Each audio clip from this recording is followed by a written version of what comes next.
On va parler maintenant, après avoir vu que le Coran est à la fois clair, sans ambiguïté, et en même temps plein d'ambiguïté. Nous allons voir le fait que le Coran prétend être inimitable. Donc, voici les différents versets qui lancent un défi. C'est un vrai défi qui est lancé aux mécréants qui disent que le Coran est faux, que l'islam est faux, d'essayer d'imiter le Coran pour voir s'ils y arrivent, et sous-entendu, ils n'y arriveront pas. Donc, dans la sourate 10, verset 38, ou bien ils disent « il l'a inventé », dit « composez donc une sourate semblable à ceci, et appelez à votre aide n'importe qui vous pourrez, en dehors de Dieu, si vous êtes véridique. » Dans la sourate 2, verset 23, « si vous avez un doute sur ce que nous avons révélé à notre serviteur, tâchez donc de produire une sourate semblable, et appelez vos témoins, entre parenthèses des idoles, que vous adorez en dehors de Dieu si vous êtes véridique. » Sourate 17, verset 88, dit « même si les hommes et les djinns s'unissaient pour produire quelque chose de semblable à ce Coran, ils ne sauraient produire rien de semblable, même s'ils se soutenaient les uns les autres. » J'aime bien la sourate 11, le verset 13 de la sourate 11, qui dit, ou bien ils disent, il l'a forgé. Ça ressemble beaucoup au tout premier verset que j'ai cité. Il l'a forgé, le Coran. Dit, apportez donc 10 sourates semblables à ceci, forgées par vous, et appelez qui vous pourrez pour vous aider, hormis Dieu, si vous êtes véridique. S'il a dit à deux moments différents, ça voudrait dire qu'au début, il a commencé par dire, bon, essayez de faire une sourate semblable à celle-ci, et puis un peu plus loin, il dirait, essayez d'en faire 10. Comment on interprète ça? Il n'y en aurait pas un, entre-temps, qui aurait apporté une sourate semblable à celle-ci? Enfin, bon, ça, on fera peut-être un épisode à part sur le défi de l'inimitabilité, parce qu'il y a à dire là-dessus, en termes de critères, de plein de choses. Il y a beaucoup à dire, il faudra faire une vidéo. Juste sur l'idée, je rentrerai pas dans le détail, parce que on fait un format court. Sur l'idée, faites quelque chose de semblable. C'est très connu dans les poésies pré-islamiques, ce genre de tournure. Tous les poètes presque de cette période disaient, bah voilà, moi j'ai fait mon poème et si tu es capable d'en faire un pareil que moi, fais-le. C'est quelque chose qui a existé et on a des traces de ça. C'est pas nouveau. Ils faisaient des battles, quoi, à l'époque, des battles de poèmes, comme les rappeurs.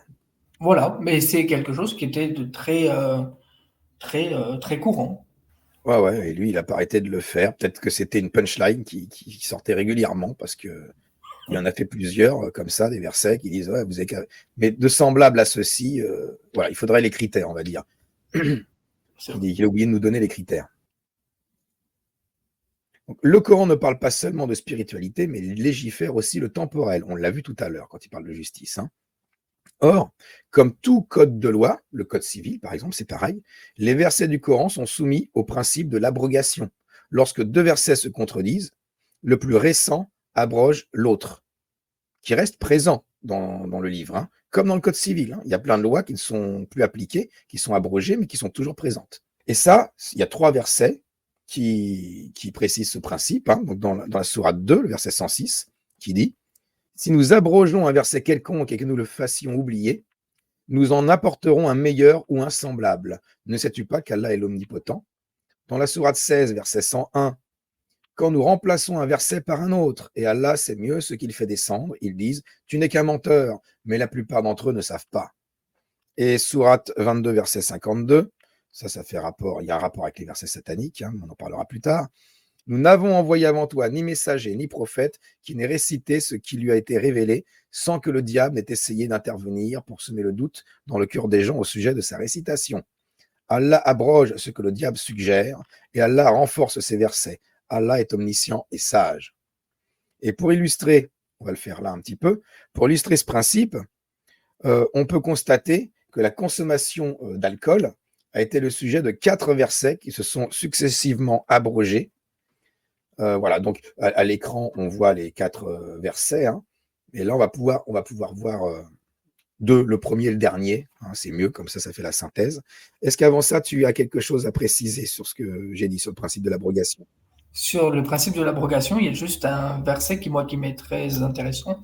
C'est la sourate 17, verset 77. Tu ne trouveras pas de changement à notre règle. Voilà. On a carrément le dribble ultime qui dit oui, si ça se contredit, c'est normal. Mais il faut prendre le dernier. des deux.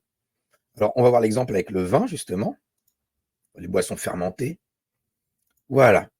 Donc, le premier verset dans l'ordre chronologique qui parle d'alcool, hein, il dit « Des fruits, des palmiers et des vignes, vous retirez une boisson enivrante et un aliment excellent. » Il y a vraiment là un signe pour les gens qui raisonnent. Est-ce que tu trouves que c'est quelque chose qui dit que l'alcool, c'est mal? Ah ben non, non, non. Ça a l'air plutôt sympa, hein? Ah ben oui. Des fruits, des palmiers et des vignes, vous retirez une boisson enivrante et un aliment excellent. Il y a vraiment là un signe pour les gens qui raisonnent. Bah, carrément, là, il y a carrément un signe pour ceux qui sont Ça a doués l'air dans bien, l'aliment. hein? Franchement, tu dis, ouais, c'est super. Et plus loin, hein, alors je crois que c'est vraiment peu de temps avant sa mort, hein. Il y en a des, il y a des gens taquins qui disent parce il avait tout bu, il restait plus rien à boire, il a fait celui-là parce que c'était vraiment vers la fin. La sourate 5, oui, c'est une des dernières, hein. Oui, oui, c'est ça. La, C'est la la sourate. dernière. Avant-dernière. Alors bon, la sourate 5 est l'une des dernières sourates à être révélée, hein, vraiment à toute fin. Ils avaient tout consommé. Donc il dit, ô les croyants, le vin, le jeu de hasard et les pierres dressées, les flèches de divination ne sont qu'une abomination, œuvre du diable. Écartez-vous-en afin que vous réussissiez. Quand on dit afin que vous réussissiez, ça veut dire que vous accédiez au paradis. Donc, si vous en écartez pas, vous n'allez pas réussir. Donc là, c'est une interdiction. Là, c'est clairement une interdiction du vin, des jeux de hasard, des prophéties, des divinations, hein. Voilà, donc là, deux versets qui se contredisent clairement. Donc c'était pour illustrer un peu ce principe de l'abrogation. Autre chose, c'est que le Coran, est-ce que c'est ce que j'ai dit après? Attendez, je regarde. Voilà, oui, ça c'est mon petit encadré rouge que j'ai fait moi-même. Or, le Coran n'est pas classé dans l'ordre chronologique des versets. Alors c'est un problème quand on sait qu'il y a une abrogation. Quand deux versets se contredisent, c'est plus récent qui l'emporte. Mais c'est pas classé le Coran dans l'ordre chronologique. Donc on est obligé d'étudier les exégèses des différents auteurs pour savoir de chaque verset s'il est valable ou abrogé, parce que souvent le précise. Bon, cela dit, le travail a déjà été fait par les savants musulmans, et l'ordre chronologique est facilement trouvable sur Internet, hein. Donc j'ai donné une source ici. Et là, on se rend compte, à ce moment-là, pas de chance, c'est que la plupart des versets tolérants et humanistes que l'on peut trouver dans le Coran ont été révélés durant la période mécoise de l'islam, entre 610 et 622, et les plus sanguinaires, guerriers et intolérants ont été révélés par la suite à Médine, de 622 à 632. Donc ce principe d'abrogation, il pose un problème, c'est que quand on vous sort un verset humaniste, il sera souvent mécois, et il sera forcément abrogé par les versets de Médine qui demandent de faire le djihad, de faire la guerre, de tuer les mécréants, etc. Si Dieu est capable de changer sa législation en moins de 23 ans concernant l'alcool, ça fait 1400 ans à peu près qu'il n'a pas fait une nouvelle loi. Si en 23 ans il y avait un changement, j'estime qu'en 1400 ans il y a des changements et pourquoi il n'y a pas une nouvelle révélation pour expliquer comment fonctionner dans notre société. Après, on verra, mais dans la toute dernière partie de la série, là, sur l'islam est-il réformable, qu'il y a quand même des versets qui disent que là, c'est bouclé, quoi, c'est terminé, la révélation est faite et il n'y a plus de Oui, bien changement. sûr. Bien sûr. Alors voilà, bon, c'est maintenant qu'on va pouvoir passer à la deuxième partie sur le prophète, parce que l'islam, c'est effectivement le Coran, la parole de Allah et la vie du prophète et des compagnons, en ce qui concerne surtout l'islam sunnite. Donc nous allons passer à l'exemple du prophète. Voilà. Le prophète Mohammed est un modèle à suivre. Sourate 33, verset 21. En effet, vous avez dans le messager d'Allah un excellent modèle à suivre pour quiconque espère en Allah et au jour dernier et invoque Allah fréquemment. Quiconque espère en Allah et au jour dernier, donc quiconque souhaite accéder au salut, au paradis, il doit prendre pour modèle le messager d'Allah. Ibn Kathir explique dans son tafsir que ce verset incite et appelle les hommes à prendre le prophète comme exemple et de l'imiter en actes, paroles et actions. J'ai ajouté un autre verset, 157 de la sourate 7. Ceux qui suivent le messager, le prophète illettré, qu'ils trouvent écrit, mentionné chez eux dans la Torah et l'Évangile, il leur ordonne le convenable, leur défend le blâmable, leur interdit les bonnes choses, leur interdit les mauvaises. C'était cité tout à l'heure dans les tafsirs d'ailleurs.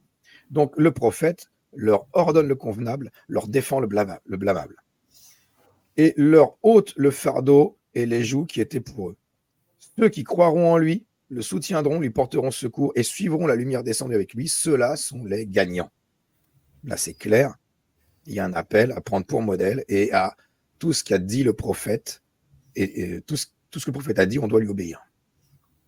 Tout ce que le prophète a fait est imitable. Ce n'est pas dit qu'on est forcément obligé vraiment à 100%, mais on a le droit d'imiter toutes les actions du prophète, ont le droit d'être reproduites par le croyant. Et carrément, moi je rajouterais la sourate 53, versets 2 à 4, qui dit: Votre compagnon n'est pas égaré, n'a pas été induit en erreur, ne prononce rien sous l'effet de la passion, et ce n'est rien d'autre qu'une révélation inspirée. Donc voilà, donc là le prophète, alors est-ce que j'ai mis encadré rouge?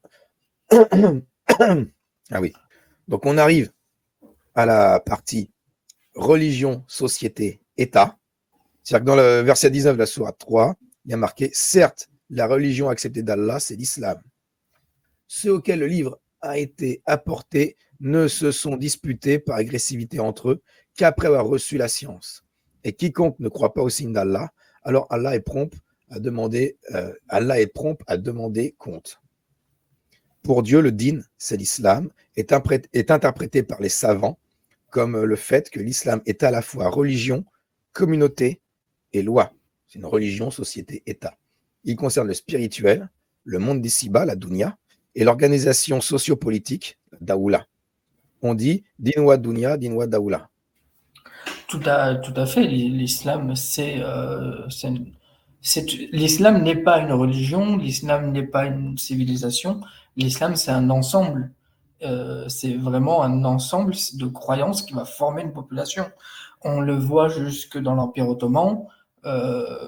Chez les dhimmis, par exemple, ils devaient s'habiller d'une manière très précise, et sinon ils étaient exécutés. Et les musulmans avaient une tenue spécifique.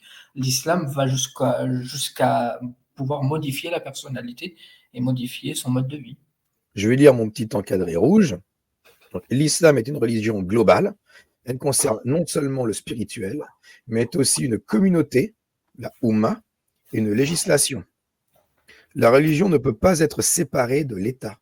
Et par conséquent, aux yeux du croyant littéraliste, rigoureux, la laïcité est insupportable. Ainsi, dans les pays musulmans, ceux qui militent pour la laïcité sont fortement soupçonnés, voire accusés d'être des athées, tandis qu'en France, beaucoup d'associations liées aux frères musulmans font pression pour assouplir cette laïcité et la réinterpréter à leur manière, leur but étant, in fine, de l'abattre. Alors, il y a une suite, justement, par rapport aux lois, puisque l'islam, c'est un système législatif, c'est un État et une nation, quelque part, pas seulement une religion. Eh bien, concernant la démocratie, voilà, sourate 48, verset 28, il est dit, en parlant de Allah, c'est lui qui a envoyé son messager avec la guidée et la religion de vérité, l'islam, pour la faire triompher sur toute autre religion. Et Allah suffit comme témoin. Et point important, et là c'est vraiment de notre époque, pour les fondamentalistes, la démocratie, tout comme la laïcité d'ailleurs, est une religion. Je renvoie à un article que j'avais vu de l'Express sur le procès d'Abdelkader Mera. Donc c'est issu du procès. Je lis. Donc, musulman, cela veut dire soumis à notre créateur et non style doctement. Avant de déclarer que l'islam, considérant la démocratie comme une religion, il ne reconnaît aucune loi de l'homme, uniquement celle légiférée par Allah. Article de l'Express, Abdelkader Mera, le grand frère de Mohamed Merah, un champion de l'esquive, par Anne Vidali. Voilà, ça date de 2017. Je lis mon encadré rouge. Donc, toute loi non islamique est illégitime, car les lois de l'islam sont universelles et supérieures à toutes les autres, dont celle de la démocratie. Cela explique le rejet de la société occidentale que les fondamentalistes combattent sur plusieurs fronts, terrorisme d'un côté, sabotage de la laïcité de l'autre. Ils tentent d'enfermer les musulmans dans le communautarisme et le ressenti victimaire. C'est très fort, c'est très fort, c'est très puissant ce qu'il dit, et c'est tellement vrai. L'islam est un ensemble, et c'est un ensemble qui contraint ceux qui ne sont pas dans cet ensemble.